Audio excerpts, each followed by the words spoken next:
que toute la boue qu'il y a dans les champs. Comment ferions-nous sans eux? Ia-ia-oh, ils entretiennent nos alpages. Ia-ia-age, regardez bien notre fil et vous comprendrez.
Les bâtiments ne servent plus puisque en fait avant ils servaient quand les exploitants étaient là-haut avec leurs vaches laitières et qu'ils rentraient les animaux pour la traite.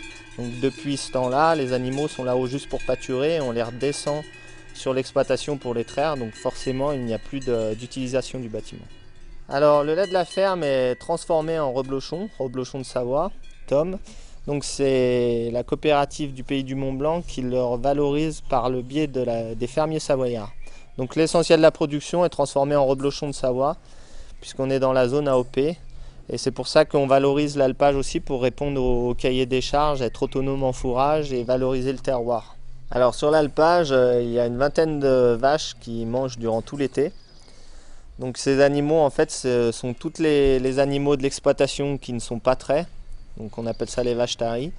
Donc elles sont une vingtaine, elles pâturent là-haut et en fait on les redescend quand elles ont leur petit veau, quand elles vèlent. Souvent les vélages ont lieu sur l'alpage. Il est exploité par nous, donc avec les belles des champs, et en fait il n'y a que nos vaches sur l'alpage et elles sont de race abondance. Et il n'y a pas de mélange de troupeaux pour un aspect sanitaire et donc c'est que nos animaux qui pâturent. L'hiver je suis moniteur de ski sur la station de Combloux. Et le restant de l'année, je suis agriculteur. Alors je suis agriculteur toute l'année. On traite les vaches matin et soir, tous les jours de l'année, même le samedi, même le dimanche et même les jours fériés, les jours de fête. Et ensuite, je suis également donc moniteur de ski en plus de la ferme. Donc c'est-à-dire que quand on va donner des cours de ski, on a trait le matin, on a trait le soir et on donne des cours de ski la journée. Et grâce à mon épouse et mon père qui sont associés avec moi, on arrive à s'organiser dans le travail pour pouvoir faire tout ça.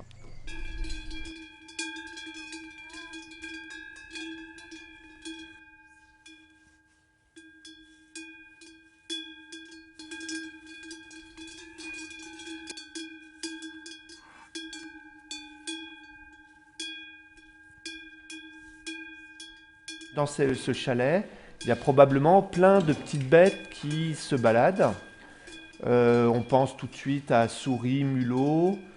Moi, je pense aussi à des petites bêtes qui s'appellent le loir ou le laireau ou le muscardin qui peuvent se trouver dans ces chalets. Après, on va trouver plein d'araignées, d'insectes, de petites bêtes, généralement que les gens n'aiment pas trop. Voilà.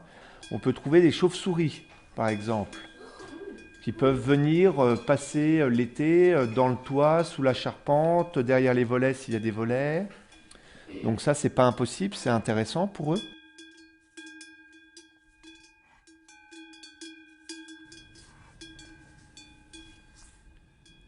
L'alpage de Beauregard se situe à 1429 mètres d'altitude et il est entouré de montagnes. Le Mont Blanc à 4810 mètres et sa neige éternelle. L'Aiguille du Midi et son téléphérique de Chamonix. Les aiguilles de Varins à 2692 mètres qui surplombent le Salanches. Et les quatre têtes du massif des Aravis à 2364 mètres. L'alpage de Beauregard est installé sur le versant nord du Jaillet, situé sur la commune de Demi-Quartier. Depuis l'alpage, on voit la vallée de Sallanches avec l'Arve, la vallée de l'Arly avec Megève et Pras-sur-Arly, mais aussi le petit et le grand Croise-Boulet. Pourquoi ne pas prendre le chemin pour monter à l'alpage ?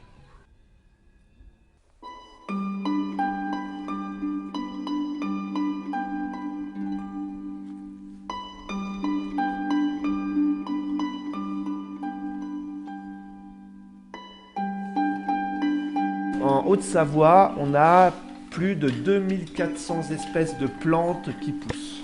Quand les alpages commencent à devenir un peu vieux, quand ils commencent à avoir un peu moins de vaches et de moutons dans l'alpage, on va voir pousser de très grandes fleurs qui sont les gentianes. Donc la gentiane jaune avec sa copine qu'on trouve souvent qui est le vérâtre.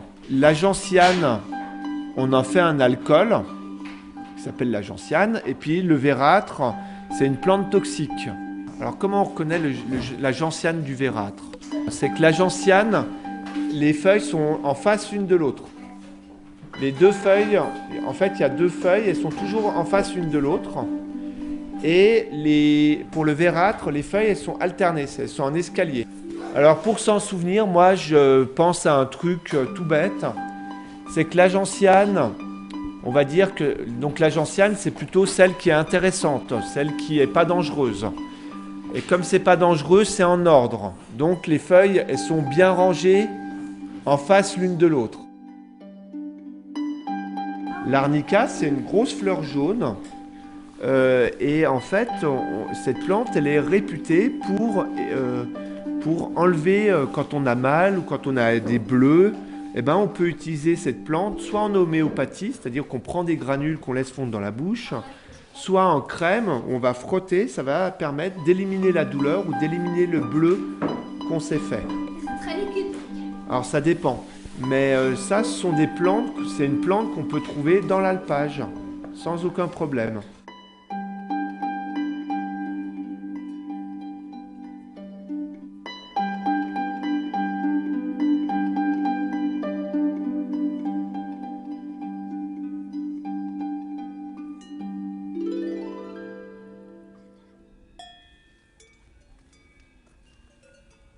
On dit que l'alpage de Borgard est surtout du côté de l'Adroit, donc côté sud. L'alpage est très bien exposé parce que c'est un alpage qu'on appelle un alpage matinal, donc un alpage que l'herbe est très tôt au printemps, donc une meilleure qualité d'herbe. L'intérêt d'amener les chevaux en alpage, donc surtout, c'est qu'ils ont beaucoup moins de mouches, vu qu'il y a de l'altitude. Les jeunes poulains de 1 an à 3 ans profitent davantage, qu'il y a du calcium dans les prés, tout ça. Et puis il y a beaucoup de surface, donc ils sont beaucoup mieux dans l'alpage qu'autour des habitations. Il y a 4 races de chevaux sur l'alpage, donc le comtois, le franche-montagne, le fjord et le petit poney Shetland. Donc l'hiver, nous faisons l'activité traîneau et calèche dans les stations, différentes stations avec location de chevaux. Et l'été, les randos équestres et du portage un peu en montagne avec les mulets, plus location.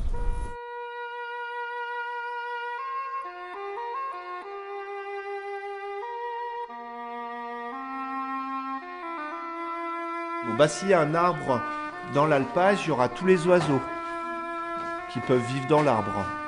Alors les mésanges, les rouges-gorges, les citelles, les piques, des pigeons, éventuellement un rapace, une buse ou un milan pendant l'été, un rapace nocturne, pourquoi pas, hein, hibou moyen-duc, chouette toulotte, on ne sait jamais. Si on n'est pas trop loin de la forêt, on pourrait avoir le tétralyre. C'est très important pour lui d'avoir des alpages, parce que c'est dans les alpages qu'il va trouver une partie de sa nourriture. Et si les alpages se boisent et deviennent une forêt, cet animal-là, il ne va plus trouver sa nourriture ou il n'aura plus de place pour faire des parades, des chants, des choses comme ça. Donc c'est vraiment très important pour lui et pour d'autres animaux qu'on conserve des alpages avec des vaches, avec des brebis, pour éviter que ces champs se transforment en forêt.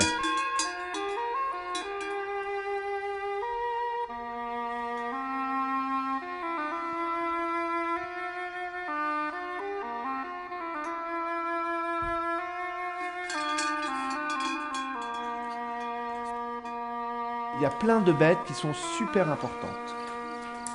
C'est toutes les bêtes qui vont manger les bouses de vache et qui vont manger toutes les crottes que font les moutons, le crottin, etc. qu'il peut y avoir dans l'alpage.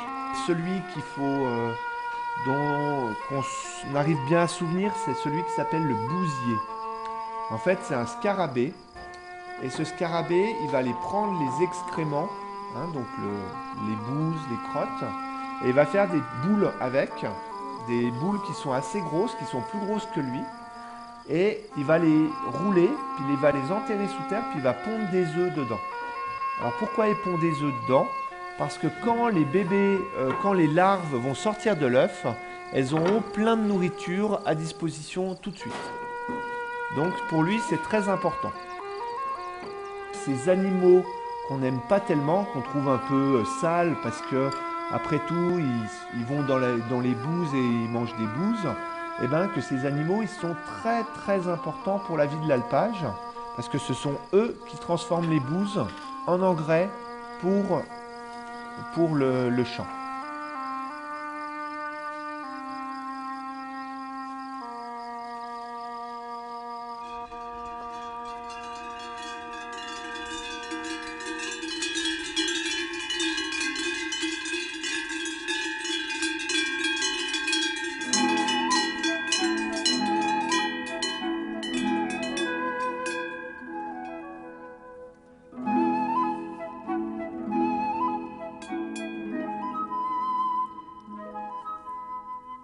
Et heureusement qu'il y a encore ces animaux parce que sinon l'alpage serait vite en friche. Donc ensuite tout ce qui est clôture on les fait chaque printemps et on les défait chaque automne, surtout que vous savez que sur l'alpage de Borgard il y a la piste de ski qui passe l'hiver. Donc pour laisser passer les skieurs et les dameurs, on défait toutes les clôtures. Et après tout ce qui est lisière de bois, quand on fait les clôtures, on coupe pas mal de branches pour éviter qu'elles touchent les fils et qu'elles tombent sur les fils pendant l'été, durant l'été.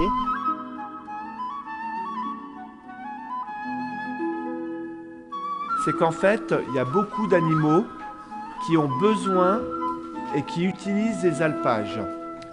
Et la disparition des alpages pose des problèmes à pas mal d'animaux. Parce que après l'alpage, quand un alpage est abandonné, c'est la forêt qui va s'installer petit à petit. Et toutes les espèces qui vivent dans l'alpage parce qu'il n'y a pas de forêt, si la forêt se développe, ces espèces-là vont disparaître. Surtout dans nos zones de montagne, parce qu'il y a de moins en moins de terrain, heureusement qu'il y a les alpages. Si on n'avait pas les alpages, on ne pourrait pas vivre, parce qu'avec la pression foncière qu'il y a dans nos vallées, c'est énorme.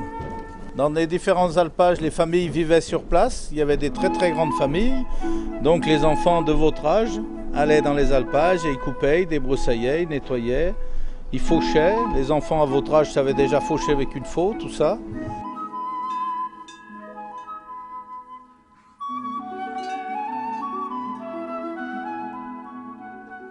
Vous voyez à peu près le troupeau que nous avions la première année que nous sommes montés en alpage, en 1945, le 1er juin 1945, qui était un jeudi.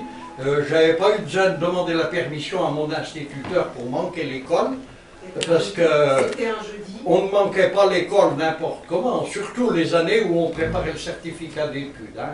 Alors le jeudi, les parents en profitaient parce que nous étions, moi la première année que je suis monté en alpage, je suis monté avec les chèvres et les moutons. J'étais élève dans cette classe, il n'y avait que 2 enfants qui n'étaient pas des enfants d'agriculteurs.